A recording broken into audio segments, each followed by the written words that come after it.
Long ago, humans and trolls once lived together in peace and harmony, but that peace did not last forever. When Christianity began spreading across Europe, everything changed. A young king named Olaf the Holy was chosen to spread this new belief across the land.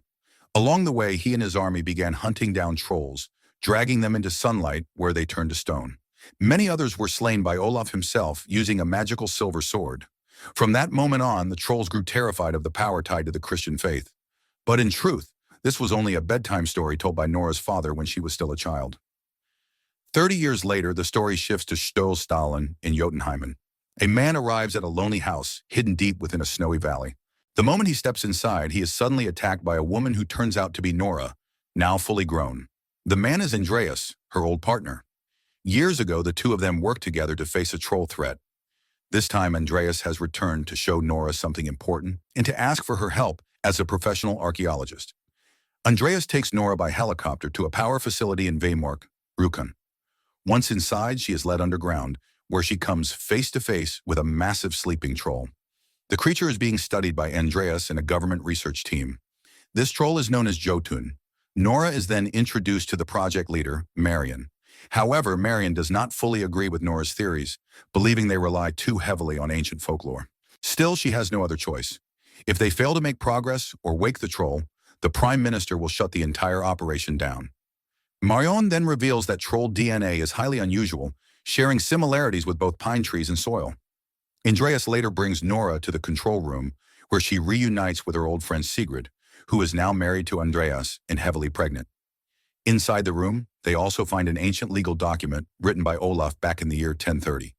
Parts of it are missing, but Nora manages to read a line stating that trolls must be driven from the land.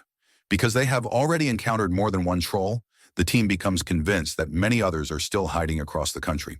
Pretending she needs to use the bathroom, Nora sneaks into a restricted area instead. She approaches the sleeping troll and gently touches its face while humming a song her parents used to sing to her when she was young.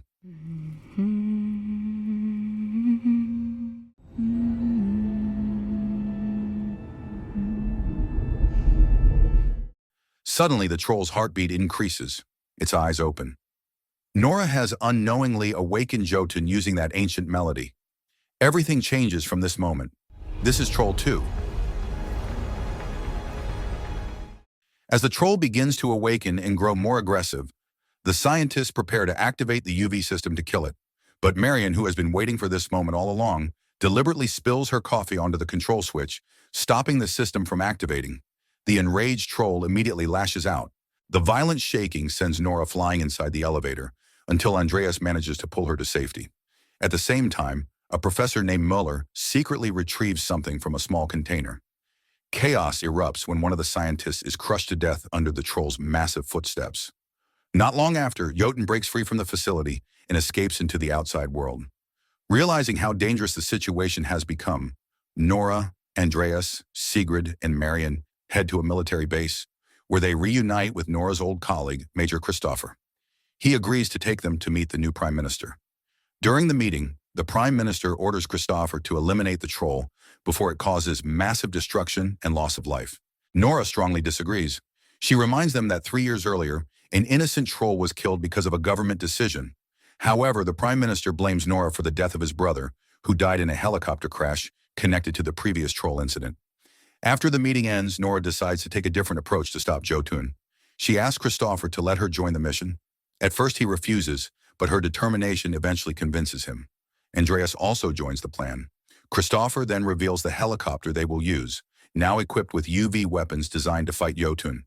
At that moment, Marion arrives and instantly catches Christopher's attention with her charm. He allows her to join the mission as well. That night, inside a nightclub, young people are enjoying themselves and drinking without a care. Suddenly, Jotun crashes through the roof. Instead of running, many of them start recording the creature for social media. The moment turns deadly when the troll begins attacking and devouring several people. Soon after, 2 helicopters arrive, one piloted by Christopher and the other by his friend Amir. They open fire using UV weapons, managing to injure Jotun, but the troll fights back. He rips out a power pole and hurls it toward the helicopters. The impact destroys Amir's aircraft, killing him instantly. Watching his friend die, Christopher is consumed by rage and prepares to launch a missile at Jotun. Before he can strike, the troll escapes and disappears into the night.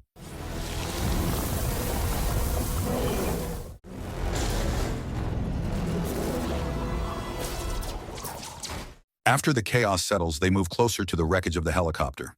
Christopher quietly picks up Amir's name tag, knowing it will later be returned to his family. Realizing that Jotun is becoming more dangerous by the minute, Nora comes up with a new idea. She believes there may be someone who can still communicate with him. The next day, Nora leads Christopher, Marion, and Andreas to a hidden cave once used as an ancient troll trap built by Olaf long ago. According to legend, the Troll King was nearly killed there after his child was taken to lure him out. As they go deeper inside, they reach a massive chasm. Nora takes out a stone she has kept with her for years and gently taps it against the rock. Moments later, a figure emerges from the darkness. It turns out to be the Troll King's child, still alive. Nora names her Beautiful. Nora begins communicating with Beautiful through soft humming sounds. She hopes Beautiful can speak to Jotun, since she is the only one who can reach him.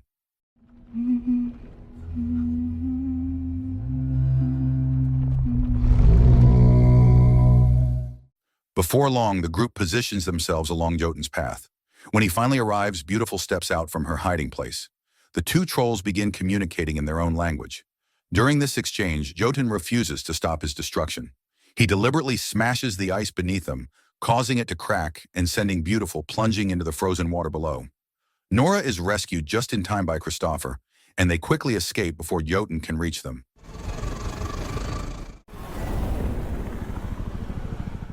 Later, they rest at a medical base. There, Nora tells Marion that she has known Beautiful since childhood. When she was young, she often met her in the mountains and spent nights walking together. But as the world changed, Beautiful chose to remain hidden inside the cave, living in isolation. At that moment, Andreas reveals a map showing that Jotun is heading toward Trondheim, specifically toward Nidaros Cathedral, where Olaf is believed to be buried. Without hesitation, they head there immediately. When they arrive, they are greeted by the cathedral's caretaker, Esther. Nora explains that she believes Jotun is seeking revenge, and that the key lies in Olaf's tomb. However, Esther explains that Olaf's burial site has never been found. She then asks Nora for help, believing the tomb may be hidden somewhere beneath the cathedral itself. When they reach the underground chamber, they discover a painting of Olaf on the wall. With no clear path forward, Nora begins to lose hope. At that moment, Andreas accidentally knocks loose a piece of the wall right where Olaf's stomach is depicted. Esther suddenly remembers that Olaf died from 3 wounds during the war, one to the stomach, one to the knee, and one to the neck. She carefully removes parts of the painting at those exact spots, revealing 3 hidden keyholes. As an experienced archaeologist, Nora immediately realizes that the keys must be torches. Using them, they open the hidden wall and finally uncover Olaf's long-lost tomb. Inside, they find the silver sword once used by Olaf to slay trolls. They also discover the final piece of the ancient legal document Olaf had written.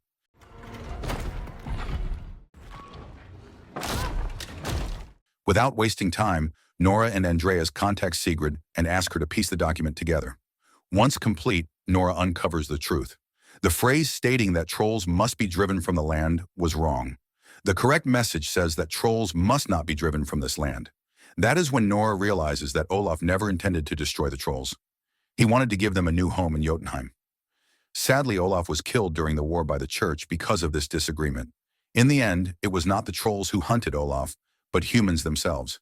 With the truth finally revealed, Nora and the others begin forming a plan to stop Jotun. From her father's old notes, Nora learns that a troll's weakness is holy water. Esther then reveals that she recently discovered a sacred spring created by Olaf long ago. Without hesitation, they decide to use this holy water against Jotun. Christopher and Marion gather the people of Trondheim along with the military to prepare their weapons. Together, they collect large amounts of holy water, loading it into ammunition and explosive devices. That night, Jotun finally arrives. From the tower, Andreas and Esther ring the bells to disrupt his senses. As Jotun covers his ears, Christopher orders the attack. Holy water rounds strike his body, burning his skin. But the effect does not last long. Jotun retaliates by hurling a massive tree toward the tower, destroying the bells. He then advances toward the civilians.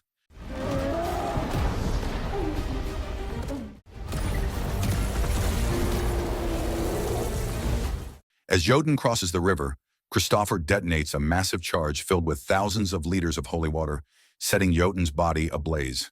Even then, the effect fades quickly. Suddenly, a powerful roar echoes through the air. It is Beautiful, arriving to confront Jotun. A fierce battle erupts between the two trolls. Sadly, Beautiful is overpowered and brutally beaten by Jotun.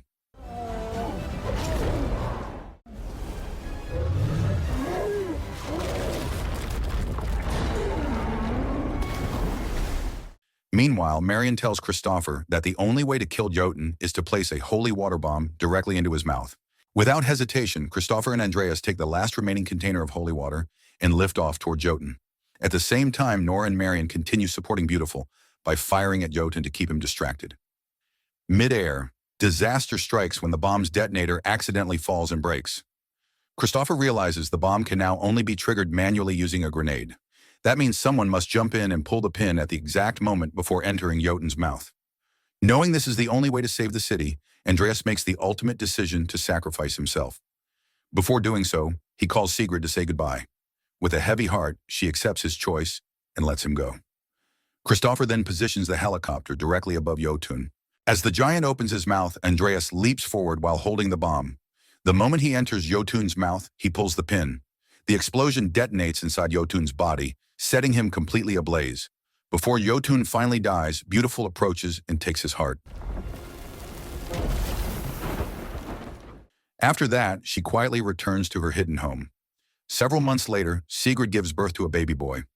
Life in Norway slowly returns to normal, and Nora is finally able to move forward as well. In the final moments, Professor Muller is seen speaking on the phone with a general. He reveals that the small container he recovered earlier has produced unexpected results. Inside it is a baby troll, confirming that the story is far from over. So the moral of the story is never wake up a sleeping troll, never trust ancient paperwork, and always double-check before saving the world.